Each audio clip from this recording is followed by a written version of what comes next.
दोस्तों नमस्कार, आदाब, सत श्री अकाल। चैट विद सुरेंद्र वत्स के नए एपिसोड में आप सबका स्वागत है। आज हमारे मेहमान बिहार पटना से विशेष रूप से पधारे हैं। 19 साल का डायरेक्ट सेलिंग का तजुर्बा, बहुत बड़ी लीडरशिप। पहले हम उनका एक वीडियो प्रोफाइल देखते हैं।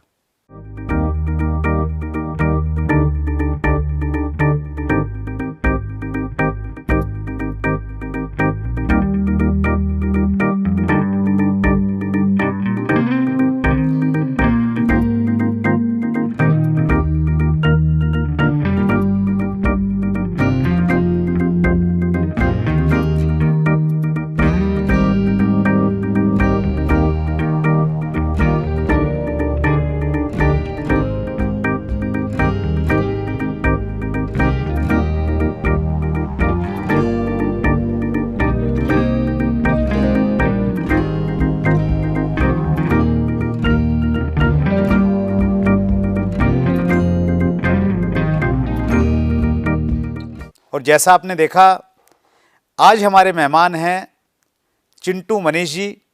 आपका सर बहुत बहुत स्वागत है चैट विद सुरेंद्र वत्स में। बहुत बहुत धन्यवाद सर। और ये तो छोटा धन्यवाद है, एक बड़ा धन्यवाद देना चाहूँगा आपको सर। वैसे पहले भी मैंने आपको एक बार धन्यवाद दिया था कि आपने कंपनी के साथ साथ इंडस्ट्री के लिए काम किया, सर। कंट्री के लिए काम किया, सर। कंट्री के लोगों के लिए काम किया। और ये नया चैनल चैट विद सुरेंद्र वत्स ला के आपने सर बहुत बड़ा काम कर दिया।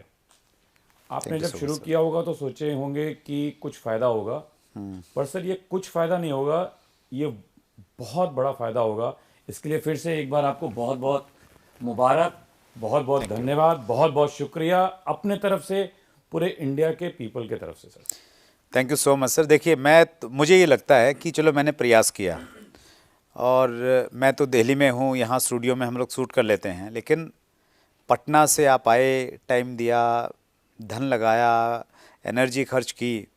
तो अगर आप मुझे आभार प्रकट कर रहे हैं तो उतने बड़े आभार मैं आपको दे रहा हूं सर। आप लोग जो जिस प्रकार से प्यार दे रहे हैं, तुरंत आ जाते हैं अपने बिजी समय में से समय निकाल के, तो आपको बहुत बहुत उसके लिए धन्यवाद। सर मैं आपको एक बात बताऊं, मैं मंगल करता हूं सर। ठीक है, कहेंगे भगवान के लिए, हेल्थ के लिए, कारण कुछ भी कह लें, राइट। ये हमारे मंगल के हिस्से में है कि हम 7:45 का अलार्म लगाते हैं मंगल को कि 8 बजे आपके दर्शन हो जाए। अरे क्या बात है sir, seriously. Seriously sir. That's great sir. आपके मैं तो इंतज़ार इसलिए करता हूँ कि मैंने उस समय लाइव रहना होता है, तो आप जैसे बड़े लीडर अगर इतना फॉलो कर रहे हैं तो हम सफल हो गए सर। बहुत सर, मतलब आपसे तो बहुत कुछ सीखा ही हूँ। आपके जितने भी लोग यहाँ आए, उनसे सीखने के बाद पता चला कि खुद में आज भी बहुत कुछ करने की ज़रूरत है। That's great sir. और ये मुझे लगता है कि जितने लोग यहाँ आए होंगे ना, सबके मन में होगा। That's great sir. ये मंच इसीलिए है सर कि हम सबसे सीखें, इंस्पायर हों, और सीखने की ललक बनी रहे। Thank you so much sir. सबसे पहले हम लोग थोड़ा सा आपकी पृष्ठभूमि के बारे में जानना चाहेंगे सर। सर ऐसा है कि मेरा जन्म पटना में हुआ, पढ़ाई लिखाई शुरुआत पटना से हुई।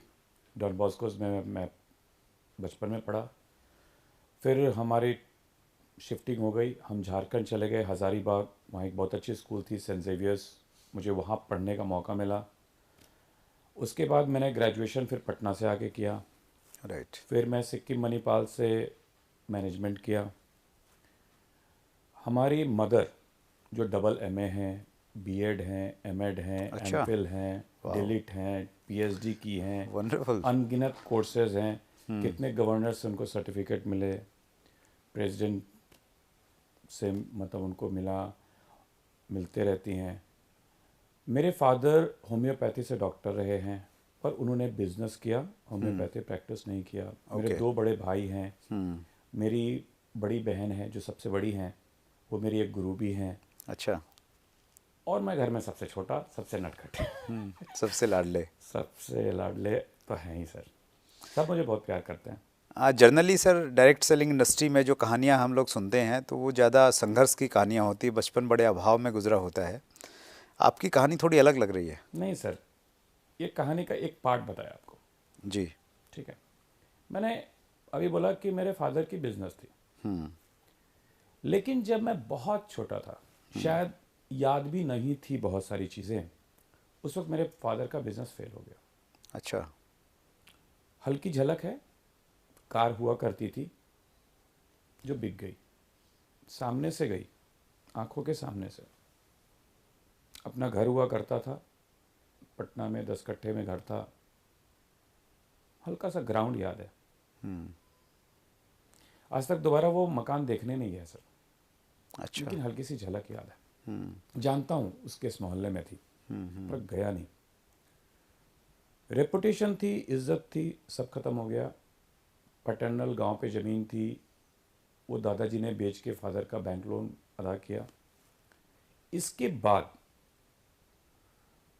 हमारे मदर फादर ने बहुत सारी चीज़ें हम लोग को नहीं दे पाए। जैसे नए कपड़े बच्चों को चाहिए, खिलौना क्या होता है मैं नहीं जानता सर। अच्छा, लेकिन एजुकेशन अच्छे स्कूलों में दिलाई। एक चीज़ बहुत अच्छा आपने बोला, मेरे मदर फादर ने हम लोग किसी भाई बहन का एजुकेशन बहुत टेक्निकल तो नहीं दिला पाए, लेकिन एक रेगुलर एजुकेशन अच्छे इंस्टीट्यूशन से कर्ज लेके करें, जैसे करें कराते रहें, और उसका बहुत बड़ा परिणाम है आज कि आज हम कुछ समझ पाते हैं, कुछ लोगों को समझा पाते हैं, क्योंकि एजुकेशन का लाइफ में बहुत योगदान है सर। तो आप मैनेजमेंट के बाद में डायरेक्ट सेलिंग में आए या फिर जॉब का एक्सपीरियंस रहा नहीं सर, सर? उल्टा है। मैं लाइफ में सक्सेस पा लिया, मिलियनेयर बन गया, सक्सेस हो गई, लाइफ में पूरा सेटिस्फाइड हो गया, अच्छा। सब कुछ हो गया, और अभी 2011 में मैंने मैनेजमेंट किया। अच्छा, मैनेजमेंट बाद में किया आपने? और वाह। जब मैं पहली बार जब इंस्टीट्यूट में गया, तो जो फैकल्टी थे वो उठ के खड़े हो गए। अच्छा। ठीक है, क्योंकि भाई हम लोग तो डायरेक्ट सेलिंग वाले सूट वूट पहन के सब जगह जाते हैं तो वहाँ भी मैं सूट वूट पहन के गया था, वहाँ यूनिफॉर्म थी नहीं, तो वो खड़े हो गए। उनको लगा कि कोई इन्विजिलेटर वगैरह या कोई डिपार्टमेंटल कोई आदमी है, तो बोले क्या है, तो बोला मैं स्टूडेंट हूँ, एडमिशन लिया हूँ, यहाँ पढ़ने आया हूँ। तो फिर बड़ा वो अच्छा ये मोमेंट था। तो मैं वहाँ से किया, और मैं आपको बता दूँ, मैं अपनी रेगुलर मीटिंग 5 बजे तक की मीटिंग करता था, और मैं वहाँ 3 डेज क्लास होती थी। तो मैं एक दिन मीटिंग करता था, फिर एक दिन क्लास, फिर एक दिन मीटिंग, फिर एक दिन क्लास, फिर एक दिन मीटिंग, फिर एक दिन क्लास, और सैटरडे संडे मिल जाता था तो थोड़ा दूर का जर्नी कर लेता था। ऐसा मैंने मतलब वहाँ पे पूरा समय बिताया। और सेमेस्टर्स होते हैं तो कभी टॉप, कभी सेकंड, कभी टॉप, कभी सेकंड। वंडरफुल। करने का मकसद क्या था कि मैं सक्सेस तो पा लिया, राइट। पर जो मैं तरीके से पाया वो सही था अच्छा, या गलत था। चेक करने गए थे? चेक करने गए थे, एक तरह से एग्जाम देने गए थे। तो मालूम चला कि हमने जो ठोकरे खा खा के सीखा वो सही चीज सीखा। वंडरफुल। बाद में वो बुक्स में देखा कि वहां पे कुछ पॉइंट्स एक दो कम ज्यादा होते थे, पर हम तो वो जी चुके थे जो बाद में पढ़ रहे थे। प्रैक्टिकल एमबीए पहले कर लिया आपने? चलिए, दैट्स ग्रेट सर। आपके पास में बड़ा अच्छा खासा तजुर्बा है सर, आपकी क्वालिफ़िकेशन बहुत अच्छी रही। मैं ये जानना चाह रहा हूँ, हमारे व्यूवर्स भी जानना चाह रहे हैं, डायरेक्ट सेलिंग इंडस्ट्री का हिंदुस्तान में आप क्या भविष्य देखते हैं? सर इसको 2 तरीके से समझे। जैसे कोई पेड़ होता है तो उसकी एक रूट होती है, उसकी एक फ्रूट होती है। राइट। ठीक है, तो अभी जो हमारे डायरेक्ट सेलर्स हैं ना, वो सिर्फ फ्रूट जान रहे हैं। वो फ्रूट क्या है, तो कुछ न्यूज़पेपर में आ गया, फिक्की की रिपोर्ट आ गई, राइट। ठीक है, 65,000 करोड़, कभी 25,000 करोड़, ये नॉर्मल बात है। राइट। सर एक तो ये अधूरी है, क्योंकि फिक्की के पास वो रिपोर्ट है जो उनको कहीं से मिला है, कहीं से मिला है, और स्ट्रक्चर्ड है। हाँ, स्ट्रक्चर है, गिनी चुनी कंपनियों का डाटा है। हाँ, बहुत सारा काम यहाँ पे ऐसा हो रहा है जिसके बारे में किसी को पता नहीं। राइट। ठीक है, तो अगर ये देखा जाए तो ये 1,000 करोड़ की इंडस्ट्री नहीं है सर, कुछ लाख करोड़ की इंडस्ट्री है। ये हो गई फ्रूट। राइट। दूसरा सर, मैं इकोनॉमिक्स का ग्रेजुएशन किया हूँ, तो इसको ऐसे समझते हैं कि इंडिया की 3 मुख्य प्रॉब्लम है। 1 इज इलिटरेसी, एजुकेशन की कमी, टेक्निकल एजुकेशन की कमी। दूसरा over population, True. Growing population. और तीसरा अनएम्प्लॉयमेंट एंड अंडर एम्प्लॉयमेंट। बिल्कुल सही। ठीक है। अब सर क्या है कि ये जो रिपोर्ट है, इंडिया की ये तीनों प्रॉब्लम ये इंडस्ट्री सॉल्व कर सकती है। आप देखेंगे इंडस्ट्री में जितना एजुकेशन दिया जाता है, ठीक है, एजुकेशन नहीं करते हम लोग, स्किल डेवलपमेंट करते हैं। जो ग्रोइंग पॉपुलेशन है, कंजम्पशन का जरिया है, जितना पॉपुलेशन ग्रो करेगी कंज्यूमर्स उतना मिलेंगे। True. तीसरा चीज़ है अनएम्प्लॉयमेंट। तो सर कोई वर्ल्ड की कोई भी गवर्नमेंट, इंडिया ही नहीं वर्ल्ड की कोई भी गवर्नमेंट एवरी सिटीजन को गवर्नमेंट जॉब नहीं दे सकती। बिल्कुल सही बात। ठीक है, तो ये यहाँ पे दे सकते हैं। अब बात करते हैं इसके जो मेन रूट है। ठीक है सर, मेन रूट ये है कि दुनिया बदलती है। हम लोग पहले धोती कुर्ता पहनते थे, आज कोट पहनते हैं, अब तो हाफ पैंट जीन्स वाली जनरेशन है। राइट। उसी तरह सर मार्केटिंग भी बदली है। पहले गांव में हाट लगते थे, बार्टर सिस्टम था, सही। ट्रेडिशनल सिस्टम का जिसका हम लोग हमेशा मीटिंग्स में Example बोलते देते हैं। जी। समय बदला, आज वेब स्टोर्स हैं। ठीक है, उसी तरह ये डायरेक्ट सेलिंग इंडस्ट्री जैसे जैसे अवेयर होते जाएंगे लोग, और जब पता चलेगा कि यहाँ से लेने से हम ही को बेनिफिट है और एक ग्रोइंग ये है, तो ये इंडस्ट्री डेवलप करते जाएगी। तो ये धीरे धीरे ना कुछ लाख करोड़ नहीं, कुछ लाखों करोड़ों में डेवलप कर जाएगी सर। तो विजन बहुत है, मौके बहुत हैं, और सभी के लिए है sir. That's great, wonderful sir. जब हम लोग शुरुआत करते हैं सर, एक चीज़ पे बहुत बात होती है हमारी इंडस्ट्री में, वो होती है व्यक्ति के ड्रीम के बारे में। हम लोग ये पूछते हैं कि भाई ज्वाइन तो कर लिया, क्यों किया है, क्या चाहता है। तो ड्रीम्स की क्या इम्पोर्टेंस है? वैसे तो सभी जगह ही इम्पोर्टेंस है शायद, और स्पेशली हमारी इंडस्ट्री में आप इसको कितना महत्वपूर्ण मानते हैं? सर ये मेरे हिसाब से सबसे महत्वपूर्ण है जी। क्योंकि इस इंडस्ट्री में कोई कैपिटल तो लगता नहीं है। आप समय देते हैं, आप मेहनत करते हैं, और ड्रीम्स फुल हो रहे हैं। ये सर हाँ, एग्जाम्पल्स हैं इसके। ड्रीम का सबसे बड़ा चीज़ समझे सर कि हर घर में खाना बनता है। राइट। ठीक है, खाना बनाने के लिए कुछ चीज़ों की ज़रूरत पड़ती है, जैसे बर्तन चाहिए, गैस स्टोव चाहिए, बन रहा है तो आटा, चावल, दाल, सब्जी, तेल चाहिए। तो हर घर में खाना बनेगा सर। लेकिन सर एक बात बताइए, अगर एक घर आज शादी में गया है और वहाँ पे उसने डिनर लिया है, क्या आज रात उसके घर खाना बनेगा? नहीं बनेगा। नहीं बनेगा। बर्तन तो हैं, गैस स्टोव है, सब कुछ है, आटा है, चावल है, सब्जी है, दाल है, तेल है, पानी है, नमक है, पर खाना नहीं बनेगा। भूख गायब हो गई। अब समझ गए सर, क्योंकि भूख हमारी वहाँ मिट गई, हमारे भूख नहीं है। राइट। तो जिस तरह खाना बनने के लिए भूख की ज़रूरत है, उसी तरह कमाने के लिए एक सपना की ज़रूरत है। वाह। जब एक सपना होगा, एक ड्रीम होगा, जिसको हम लोग गोल्स कह लें, टारगेट कह लें, शब्द आप कुछ भी इस्तेमाल करें। राइट। तो दो ड्रीम्स होते हैं सर। फर्स्ट है लाइफ टाइम ड्रीम, और दूसरे हैं छोटे छोटे गोल्स। राइट। और उसके नीचे भी छोटी सेकंड वाली छोटी छोटी टारगेट्स, हाँ, माइक्रो गोल्स बोल सकते हैं। माइक्रो गोल्स बोल सकते हैं। तो जिस इंसान के पास लाइफ में एक ड्रीम है, गोल्स हैं, वो इस इंडस्ट्री में आए, चाहे वो किसी भी जेंडर का हो, किसी भी एज का हो, एजुकेशन कुछ भी हो, लेकिन उसके पास ड्रीम है तो वो कहीं भी कामयाब हो सकता है, पर यहां पर कामयाबी पाने के चांसेस उसके ज़्यादा है। बिल्कुल सही कह रहे हैं सर आप। लेकिन अक्सर ऐसा होता है कि व्यक्ति ड्रीम बना लेता है, क्योंकि कल्चर ऐसा है इंडस्ट्री में, बातचीत उसके बारे में बहुत होती है, या फिर वो अपलाइन को जब कामयाब होते हुए देखता है तो तब वो ड्रीम तो उसके बन गए। लेकिन ड्रीम पूरा करने से पहले का जो प्रोसेस है, जो बीच का रास्ता है, उसमें बहुत सारे लोग फोकस नहीं रह पाते हैं, निराश हो जाते हैं, छोड़ देते हैं, मायूस हो जाते हैं। तो वो जो दौर है, बीच का जो दौर है, उसको कैसे फेस किया जाए? सर देखिए, आपने ड्रीम देखना नहीं है, राइट। ये ड्रीम पहले से होना चाहिए और हर एक इंसान के अंदर होता है। राइट।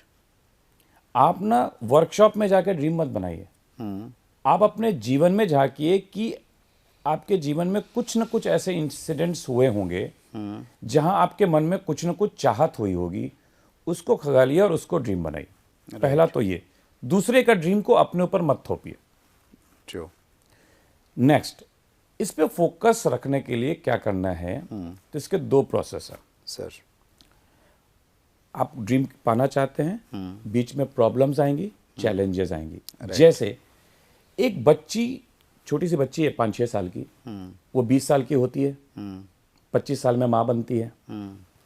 और सर जो एक माँ बनने में जो पेन है ना, वो दुनिया में किसी भी चीज में पेन नहीं है। सही है। वो जो पेन है ना, वो जो पीड़ा होती है ना, उंगली कट जाने पे नहीं होती, टांग टूट जाए तो भी वो पेन नहीं होती। क्योंकि 9 महीने का पूरा प्रोसेस है सर। टांग टूट गई 3 महीने में ठीक हो जाएगा, पूरा 9 महीने का प्रोसेस है। और एक लड़की वो 3 बार 4 बार माँ बनती। और जब ये माँ बनती है ना, तो हमारे यहाँ बहुत पुरानी सिस्टम है कि बच्चों का फोटो घर में टांग दो। क्या होता है जब पेन होता है और जब माँ देखती है ना उसको, तो उसको लगता है ऐसा ही लल्ला आएगा, और जैसे ही वो लल्ला पे जाती है ना, वो दर्द भूल जाती है। और जब वो दर्द भूलती है तो सो जाती है तो फिर अगले दिन काम पे। क्योंकि दर्द कोई 24 घंटे नहीं रहता। किसी के लाइफ में प्रॉब्लम ना एकदम 24 घंटे नहीं रहता। कुछ ऐसे 5-10 सेकेंड 5-10 मिनट के मूवमेंट होते हैं जहां आदमी थक जाता है, रुक जाता है। 24 घंटे नहीं रहता। अगर उस मूवमेंट से वो बाहर आ जाए ना, तो फिर वो अपने काम पे लग जाए। मैं एक बात कहना चाह रहा हूँ सर, वहाँ पे क्या है कि एक महिला को मालूम है कि मैक्सिमम जो दर्द है वो 9 महीने का है। लेकिन जब व्यक्ति एक ड्रीम तो उसने माना अपना बनाया, जो उसको चाहत है, अब यहाँ पे ये तय नहीं है कि वो ड्रीम पूरा करने में उसको कितना टाइम लगेगा। बिल्कुल। चूँकि समय निश्चित नहीं है, तो वो बेचैनी बढ़ाता है। सर सबसे पहली बात है कि ड्रीम लाइफ का है ना, तो उसको कुछ महीने में क्यों पूरा करना चाहते हैं? आपने लाइफ की ड्रीम देखी है, तो पूरी लाइफ लगाएंगे ना उसको पाने के लिए। राइट। तो उसको हम लोग छोटे छोटे माइलस्टोन बना लें उसके। जैसे मान लीजिए आपने कोई भी ड्रीम देखा ना सर, मान लीजिए कि लाइफ का एक बड़ा ड्रीम है, तो उसको कम से कम सर 3 साल 5 साल 10 साल का टाइम लगेगा। राइट। ठीक है। ड्रीम्स पूरे होने से पहले आपके डिजायर्स पूरे होंगे, डिजायर्स से पहले आपके नीड्स पूरे होंगे। राइट। तो गोल्स बनाइए, टारगेट्स बनाइए, धीरे धीरे उस पर काम कीजिए, दैट्स ग्रेट। लेकिन फोकस रहिए। और फोटो लगाइए, जो वर्कशॉप में सब इंडस्ट्री होती है, सारे सिस्टम में बताए जाते हैं, उस पर विश्वास करिए। हाँ, कि कि मैं सर पा सकता हूँ। अब वो इंडिया में अब वो दौर नहीं है सर कि 2 को मिला। राइट। अब तो वो दौर है ना जो हजारों को मिला। तो 1001 आप क्यों नहीं? That's great sir. बहुत बढ़िया सर, बहुत अच्छे से आपने समझाया ड्रीम के बारे में, इसकी इम्पोर्टेंस के बारे में। डायरेक्ट सेलिंग में सर बड़ा काम करना है तो टीम बड़ी होनी चाहिए। आपकी टीम बहुत बड़ी है, लगभग हर राज्य में आपका नेटवर्क है। सो अगर मुझे अपनी बहुत बड़ी टीम बनानी है तो मुझे क्या करना चाहिए? सर बहुत बड़ी टीम बनानी है ना, तो इसमें 2 चीज़ें हैं। पहला तो बेसिक्स, जैसे लिस्ट बनाइए, राइट। प्लान कीजिए, अलग अलग एरिया में जाइए। तो जितना बड़ा लिस्ट होगा, मौके उतने ज़्यादा हैं, राइट। स्ट्रगल भी उतना ज़्यादा है, रिजल्ट भी उतना ज़्यादा है। तो बेसिक्स प्लान करिए अलग अलग जगह पे। दूसरा है सर जो कोर स्टेप्स बताते हैं। राइट। आप खुद काम करके बहुत बड़ी टीम नहीं बना सकते, ये डुप्लीकेशन का बिजनेस है। राइट। राइट। ठीक है।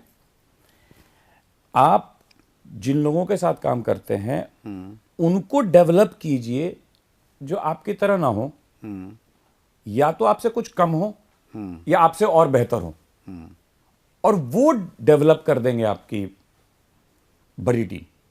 लेकिन उसको नरिश करना होगा, और उसको नरिश करने के लिए खुद को भी नरिश करते रहना होगा। That's great.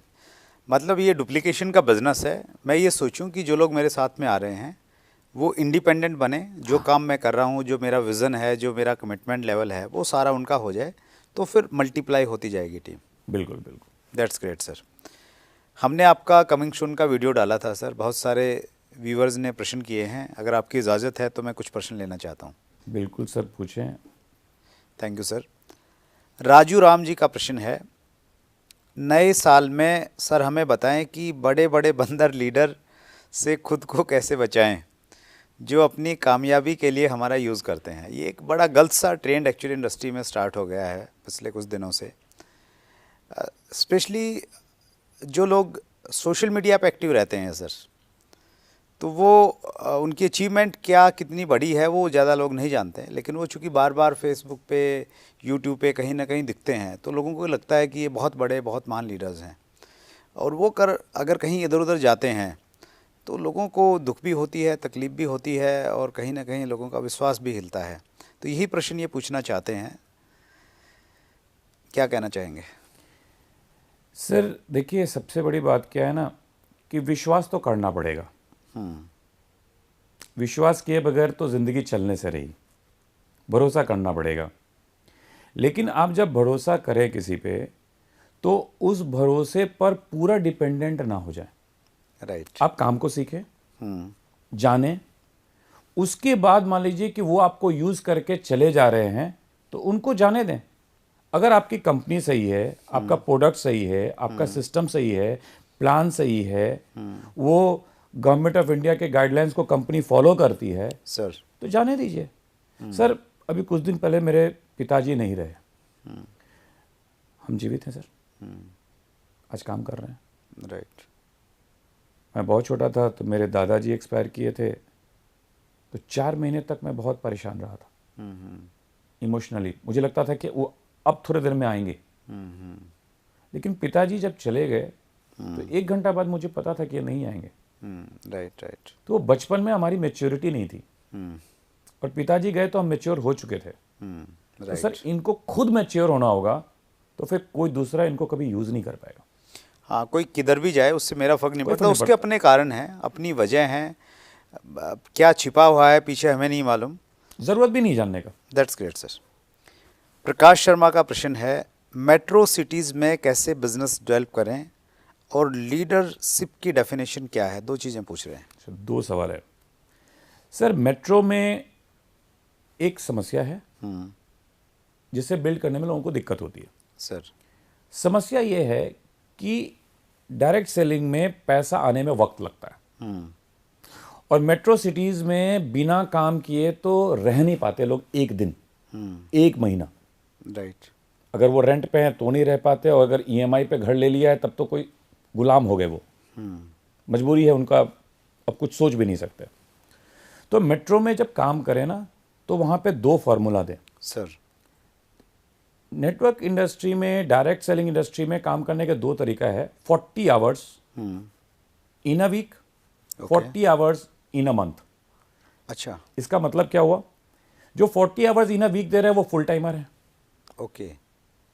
और 40 आवर्स इन अ मंथ दे रहे हैं, जैसे रोज 1 घंटा दे दिया, राइट राइट। संडे को 4 घंटा दे दिया, सरस्वती पूजा हो गई उस दिन 4 घंटा दे दिया, तो 40 घंटा मंथ का देके भी इंडस्ट्री में टीम बनाया जा सकता है, पार्ट टाइम में बनाया जा सकता है। ये उनको बताना है, राइट। अपने गेस्ट को बताना है, अपने डिस्ट्रीब्यूटर को बताना है, अपने न्यू ज्वाइनर्स को बताना है, जो मेट्रो सिटी में करना चाह रहे हैं। हाँ, या कहीं भी, राइट कहीं भी। राइट। जैसे मान लीजिए हर सिटी में भाई कोई जॉब कर रहा है, कोई कुछ कर रहा है, उसको डायरेक्ट ना बोलें कि जॉब छोड़ के आओ, दुकान बंद करके आओ, यहाँ पे फुल टाइम करोगे तभी सक्सेस मिलेगा। बहुत सारे लोग ऐसे एग्जांपल है जो पार्ट टाइम में शुरू किए, और जब पार्ट टाइम से उनकी इनकम सैलरी से डबल हो गई, ट्रिपल हो गई, तो उन्होंने सैलरी को जॉब को छोड़ दिया, अपना बिजनेस बंद कर दिया। जैसे एक नमू भाई मैं आपके सामने बैठा हुआ हूँ। राइट। इनका दूसरा प्रश्न है, सर लीडरशिप की डेफिनेशन क्या है? सर लीडरशिप को ना, मतलब आप ये मत समझें कि वो पढ़ के होती है। अच्छा। वो पढ़ के नहीं होती, वो कड़ के होती है। अच्छा। ठीक है, मैं आपको एग्जांपल बताता हूँ। एक छोटी घटना है, मतलब 10 दिन पहले की घटना है। क्या हुआ कि हमारे रिलेशन में एक आदमी बीमार थे, तो किडनी का प्रॉब्लम था, तो बोला गया, तो मैं उनको देखने के लिए जा रहा था। मैं घर से निकला, चौराहे पर पहुंचा, वहाँ कुछ कंस्ट्रक्शन के काम हो रहे थे, रोड जाम में फंस गया। 10 मिनट तक मैं अपने गाड़ी में बैठा रहा, मेरे साथ वाइफ थी, मेरी भाभी थी, बैठा रहा। 10 मिनट बाद मैंने पूछा भाई ड्राइवर से कि क्या हो रहा है? तो सर जाम है। तो बोले क्यों जाम है? तो सर पता नहीं। तो मैं गाड़ी से उतरा, तो मेरी वाइफ जैसा होता है, उन्होंने क्यों जा रहे, कहाँ जा रहे हैं? तो मैं बस देखने जा रहा हूँ। फिर मैं वहाँ जाके देखा तो ऐसे जाम था सर कि बता नहीं सकते। 3-4 पुलिस वाले थे, सब आपस में एक दूसरे को देख रहे। तो मेरे को किसी ने बोला नहीं, मैंने पुलिस वाले को बोला भाई इस गाड़ी वाले को थोड़ा पीछे करो, जरा इसको ये करो। उनको नहीं पता, उनको लगा कि कोई ऑफिसर वगैरह होगा, क्योंकि हम लोग की तो आदत है भाई हमेशा सूट बूट में रहते सूट बूट में रहते।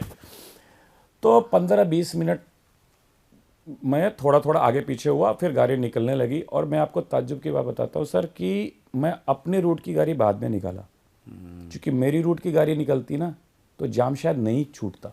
अच्छा, ओके। ऐसी स्थिति थी। तो लोग तो होते ना, मैंने अपना रूट के गाड़ी छोड़ दिया और निकाला। और इसमें एक बहुत बड़ी हादसा हो गई। हादसा ये हो गई कि डायरेक्ट सेलिंग इंडस्ट्री में जो सबसे पहले मुझे प्लान दिखाया था, वो आदमी उस जाम में फंसा हुआ था। अच्छा, ओके। मैंने उनके साथ उस कंपनी में काम नहीं किया, अलग बात है, पर वो उधर से गुजरे। वो जब मेरे को देखे तो बोले चिंटू मनीष। तो मैंने फिर हाथ मिलाया, बोले सर आप इधर से निकल जाओ, इधर जाओगे तो फंस जाओगे। तो वो निकल गए। बाद में उन्होंने फ़ोन करके मेरी माँ को बोला कि ये बंदा बचपन में भी लीडर था, अच्छा, आज भी लीडर है, और ये कल भी लीडर रहेगा। क्योंकि जब उनको ये पता चला कि मेरा वो जॉब नहीं था सर, भाई वो जाम छुड़ाना मेरी रिस्पॉन्सिबिलिटी नहीं थी। Right right right. पर वो उस वक्त में जो लोग फंसे थे उनको हेल्प करना मजबूरी थी। Wonderful, that's great. ठीक है, तो ऐसे इंसिडेंट आपको रोज लाइफ में आएंगे। तो वो व्यक्ति जो पहली बार देखा था उसने मुझ में लीडरशिप देखा था। Right right. इस बार उसने प्रूफ, मतलब ये प्रूव हुआ। मतलब लीडरशिप के लिए आपको प्लेटफॉर्म नहीं चाहिए, आप कहीं भी हैं, जो भी हैं वहाँ परफॉर्म कर सकते हैं। जो दिख जाए और आप उसकी रिस्पॉन्सिबिलिटी जबरदस्ती लेते हैं सर, आपको कोई देता नहीं है। Right right, sure true, that is leadership. वहां पे आप लीडरशिप, तो अगर आप अपने अंदर में ये हैबिट बिल्ड कर लें कि हमको पैसा मिले ना मिले, कोई मेरी तारीफ करे ना करे, पर ये समस्या है मैं इसका समाधान करूंगा। गांधी जी को किसी ने नहीं कहा था कि देश को आजाद करा। That's great sir. अंतिम प्रश्न है जाकिर हुसैन जी का, आपकी कामयाबी का राज क्या है? सर मेरे कामयाबी का राज तो सबसे पहला बोलना चाहूँगा मेरा सपना, वो सबसे इम्पोर्टेंट है। वो मैं सभी लोगों को बोलना चाहूँगा कि आप सपना ज़रूर देखें। दूसरा, एक बार देख लें। एक बार की घटना बताता हूँ सर। मेरी बेटी है, बेटी ऐसे भी प्यारी होती है। तो आजकल के बच्चे ना डायलॉग्स मारते हैं। तो उन्होंने एक डायलॉग मारा कि एक बार मैंने कमिटमेंट कर दिया तो मैं खुद का भी नहीं सुनता। अच्छा। तो सलमान खान की एक फिल्म की डायलॉग थी। बच्ची ने मारा डायलॉग? हाँ, बच्ची ने मारा डायलॉग। फिर मैंने उसकी तरफ देखा तो बोले पापा क्या हुआ? तो बोले बेटा ये सिनेमा का एक डायलॉग है जो सलमान खान ने किसी फिल्म में दिया था, पर ये तो तुम्हारे बाप की ना जीवन की हकीकत है। एक बार जब सोच लो ना, क्या सोच लिया तो फिर सोच लिया, अब सोचने को बचा क्या? That's great, wonderful. तो जो आपने ठान लिया तो फिर उसमें जान जाए पर वचन न जाए, अरे वो सर वाली एक दिन तो फीलिंग। मरना है ना, ये तो पता है, एक दिन तो मरना है। आप यहाँ रहो, यहाँ रहो, यहाँ रहो या कहीं रहो, अंत में तो मरना है। राइट। पर मरने के पहले कुछ तो करना है, ये इंपॉर्टेंट है। That's great, wonderful sir. Rapid fire questions तैयार हैं? बिल्कुल sir. One strength and weakness of Chintu Manish.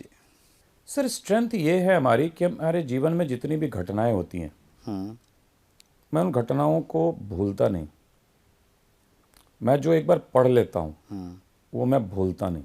अच्छा, वंडरफुल। और किसी आदमी से एक बार मिल लिया और 2 मिनट बात किया तो उसका चेहरा कभी भूलता नहीं। Wonderful, that's great sir.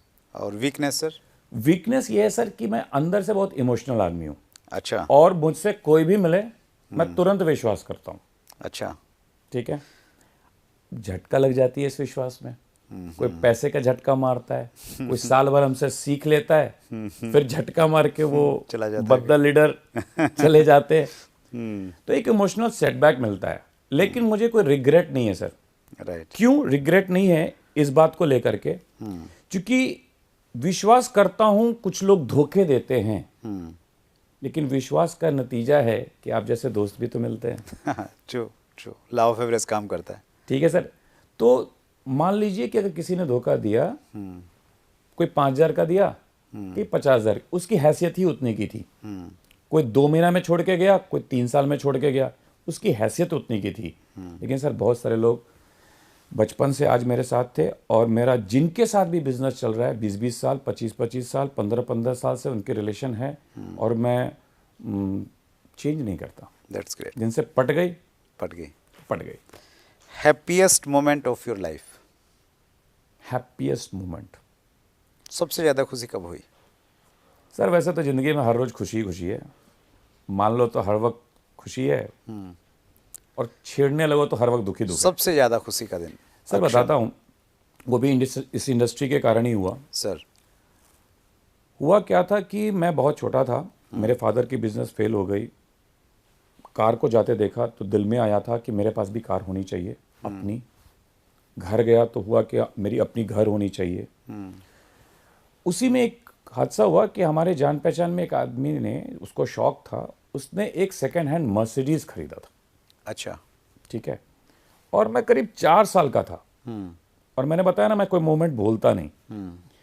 तो मैं शाम का वक्त था, उनके घर गया था। भाई बहुत लोग देखने गए थे। मैं जब 4 साल का था उस वक्त मर्सिडीज की वैल्यू समझ सकते हैं सर। यस। तो हम लोग भी गए। वो हमारे एक मेरी दीदी की एक फ्रेंड है नीलांजना दी, उनके भाई साहब ने लिया था। तो मैंने रिक्वेस्ट किया कि क्या एक बार घुमा देंगे। अच्छा, 4 साल के बच्चे ने? हाँ। और मेरी आदत थी सर, जब तक मेरे पास कार नहीं था ना, और मेरे सामने कोई कार स्टार्ट करता था, मैं बोलता था एक बार घुमा दो। अच्छा। और बहुत कहानियां हैं, जो नहीं घुमाता था उसका मैं पंचर भी कर देता था, शीशे तोड़ देता था। अच्छा। लेकिन घुमाना तो बाद में लोग घुमा देते थे, समझते थे बच्चा है। तो उन्होंने मुझे घुमाया। मैंने उतरते वक्त उनसे तो नहीं कहा, पर अपने आप से कहा एक दिन ऐसा आएगा कि ये मर्सिडीज होगी, मेरी होगी, नहीं होगी। और सर मैं बोल के भूल गया सर। अच्छा, ओके। ठीक है। इंडस्ट्री में आया, काम किया। अभी तक मैं 7-8 कार बदल चुका हूँ। अभी एक दिन अचानक हमारे किसी ने बोला मर्सिडीज लोगे, 4 लाख का अभी डिस्काउंट मिल रहा है। अच्छा। तो सर मैं वो वाली बात अचानक याद आ गई। 40 साल बाद, मतलब ऑलमोस्ट, मतलब मान के चलिए कि करीब 35-40 ईयर्स बाद हमको याद आ गई। मैंने बोला, और 4 लाख का डिस्काउंट भी था। तो मैंने वो अभी जीएसटी वगैरह लागू हो रही थी ना, हाँ, जी, उस वक्त, तो हमने उस दिन लिया। जब वो कार का, जैसे हम लोग के यहाँ फंक्शन होते हैं डायरेक्ट सेलिंग में, चाबी वगैरह दी गई, सर मैं ना रोया ना मैं बहुत खुश हुआ, लेकिन अंदर से बहुत सुकून मिली सर। राइट।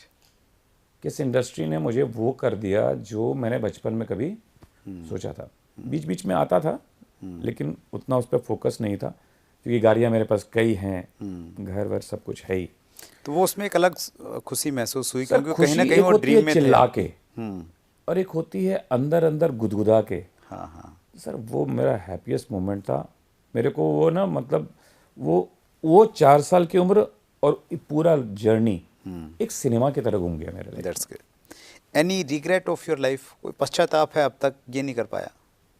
सर कोई रिग्रेट नहीं है, क्योंकि जैसे मैंने कहा कि एक बार कमिटमेंट कर लिया तो कर लिया, और उसको पूरा किया सर। और अभी भी जो बहुत सारे सपने हैं, जैसे इस इंडस्ट्री में ना, सपने के बारे में एक बात और बोलना चाहूँगा सर। हर इंसान का सपना होता है ना, उसमें पहली चीज़ होती है मैं, फिर होता है मेरा परिवार, राइट, फिर होता है समाज, फिर होता है देश, राइट, फिर पूरी होती है पूरी दुनिया। राइट। तो डायरेक्ट सेल इंडस्ट्री में जो लोग आते हैं ना, वो शुरुआत में मैं और मैं अपने परिवार के लिए आते हैं। राइट।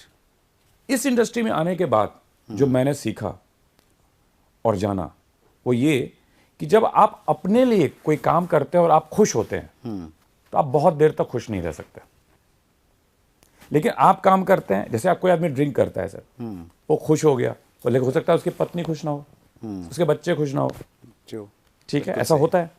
लेकिन आप कोई ऐसा काम करते हैं जिससे आप भी खुश और आपकी फैमिली भी खुश, तो सर वो खुशी ज्यादा दिन तक टिकती है। Wonderful, तीसरा that's होता है कि सोसाइटी में लोगों को हाँ, कुछ आप सर्व कर डोनेट रहे कर हैं आप। पाते हैं, जी जी जी। ठीक है। तो सर यहां से ही सपने पूरे होना शुरू होते हैं। तो कोई रिग्रेट नहीं है अभी तक? एक मिनट सर, उसके बाद क्या होता है ना, right. कंट्री लेवल पर जब आप पहुंच जाते हैं ना, तो सर सपने अपने सब छोटे हो जाते हैं। और जब दुनिया के बारे में सोचते हैं ना, तो हमारे यहाँ कहावत है, अर्थ काम धर्म मोक्ष। अर्थ पूरा हो गया, काम पूरा हो गया, धर्म पूरा हो गया, तो मोक्ष हो गया। अब आपको कोई रिग्रेट नहीं है। तो सर हमारे लाइफ में ना वैसा कोई रिग्रेट नहीं है, ठीक है। और मैं आया तो था अपने लिए, अपने परिवार के लिए, लेकिन उस वक्त भी समाज की सोच थी कुछ ऐसा करना है। इस इंडस्ट्री में एक सबसे बड़ा फायदा है कि आप अपने ड्रीम्स जब पूरे कर लेते हैं, राइट, तो आप दूसरे के ड्रीम्स के लिए काम करते हैं। ये डायरेक्ट सेलिंग इंडस्ट्री को छोड़ के और कहीं उपलब्ध नहीं है। Wonderful, that's great sir, wonderful. Direct selling industry में जो आपको बता रहा है वो अपने सपने पूरे करके बता रहा है, और आप उसको सुने, आपके सपने पूरे होंगे। रिस्पॉन्सिबिलिटी ये है कि आप भी बताते हुए जाइए इस दुनिया से। That's great. अंतिम पड़ाव में है sir, funny moment of your life. चलिए सर, फनी मोमेंट। सर जैसा मैंने आपको बताया कि अभी मैंने मैनेजमेंट किया सक्सेस पाने के बाद, तो 4 फैकल्टी थे जो हमको पढ़ाते थे, उसमें से 3 फैकल्टी फेयरवेल दी जाती है, तो मैंने टीचर्स को फेयरवेल दिया। अच्छा। लास्ट में उनको बोला कि सर एक बार हमारे घर पे आइए, इतने दिन आप लोगों से बहुत कुछ सीखा है, मैं चाहता हूँ, मेरी माँ आपसे मिलना चाहती है, मेरी वाइफ मिलना चाहती है, मेरे बच्चे आपसे मिलना चाहते हैं कि पापा आपके टीचर कौन है। राइट। तो वो लोग आए हमारे घर। अच्छा। तो जब हमारे घर आए तो सर मैंने 40,000 स्क्वायर फीट में घर बनाया। अच्छा, वाह। ठीक है, पटना में? पटना में।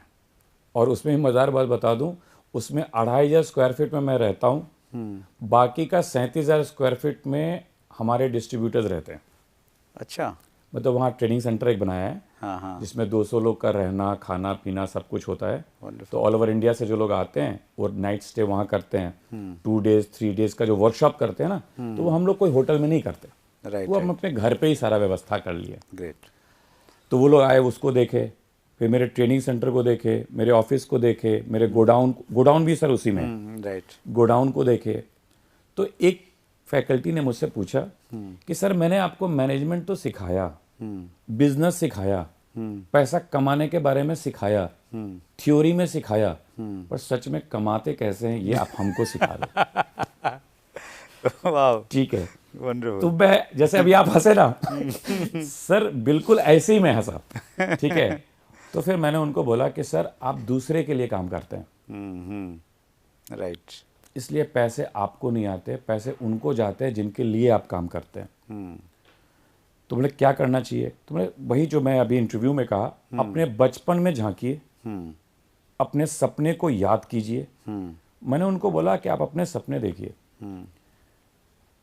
लोग तो भूल जाते हैं ना सर सपने, रोज जीवन की उलझनों में। तो उन्होंने जब देखा, तो उसके 3 महीने बाद का इंसिडेंट बताता हूँ। सेशन खत्म हुई, तीनों ने नौकरी छोड़ दी। अच्छा, एक साथ। अच्छा। एक उसमें चला गया एडमिनिस्ट्रेटिव मैनेजमेंट का ही, एडमिनिस्ट्रेशन में, मतलब Right. इंस्टीट्यूट छोड़ के चले गए। एक उसमें अपना बिजनेस कर लिया प्रिंटिंग का, ठीक है, और एक राइटर बन गए। अच्छा, ओके। और उन्होंने अभी इतने दिनों में 7-8 बुक्स लिखे, और अच्छा। उनकी एक बुक्स आज इतना अच्छा निकल गई। उन्होंने पूछा भी था कि मैं राइटर बनूं, मेरा बुक्स नहीं बिकेगा। तो हमने, सर आप लिखते रहो ना, 10 में 1 निकल जाती है। लाफ एवरेज काम करता है। ठीक है। गालिब की हर शेर मशहूर नहीं है, पर कोई तो एक शेर है कि गालिब मशहूर है। क्या बात है, वंडरफुल। ठीक है। तो निकल गए, और निकल भी गई उनकी। हाँ, तो मुझे वो सबसे फनीएस्ट मोमेंट लगा लाइफ में कि जो मुझे पढ़ाया वही मुझसे पूछ रहा है हाँ, कि आखिर करना क्या प्रैक्टिकली है? कैसे किया है। करना क्या है। That's great. तो मेरे लाइफ का बहुत अच्छा मोमेंट था और आज भी हम याद करते हैं, हमारे बच्चे याद करते हैं, बहुत खुश होते हैं हम लोग। That's great sir. इंटरव्यू बहुत अच्छा रहा सर, आपने बहुत सारी एजुकेशन दी और उसमें इमोशन भी है, उसमें फ़न भी है, सब कुछ है। हम अपने व्यूवर्स की तरफ से आपके बहुत आभारी हैं सर, और इसी प्रकार से अपना प्यार और अपना स्नेह बनाए रखिए। Thank you so much sir, बहुत बहुत धन्यवाद सर, आपने यहाँ बुलाया और लोगों के साथ रूबरू होने का मौका दिया। धन्यवाद sir, thank you so much. Thank you. ये थे चिंटू मनीष जी, पटना बिहार से। बहुत बड़ा अनुभव डायरेक्ट सेलिंग का, एक बहुत शानदार पर्सनैलिटी, एक बहुत अच्छे इंसान। अगले मंगलवार रात्रि 8 बजे फिर हम एक नई शख्सियत से मिलने वाले हैं। तब तक अपना ख्याल रखिएगा। बहुत बहुत धन्यवाद। Chat with Surendra Vats channel को सब्सक्राइब करना और बेल आइकन को प्रेस करना ना भूलें, ताकि लेटेस्ट एपिसोड की नोटिफिकेशन आपको आती रहे।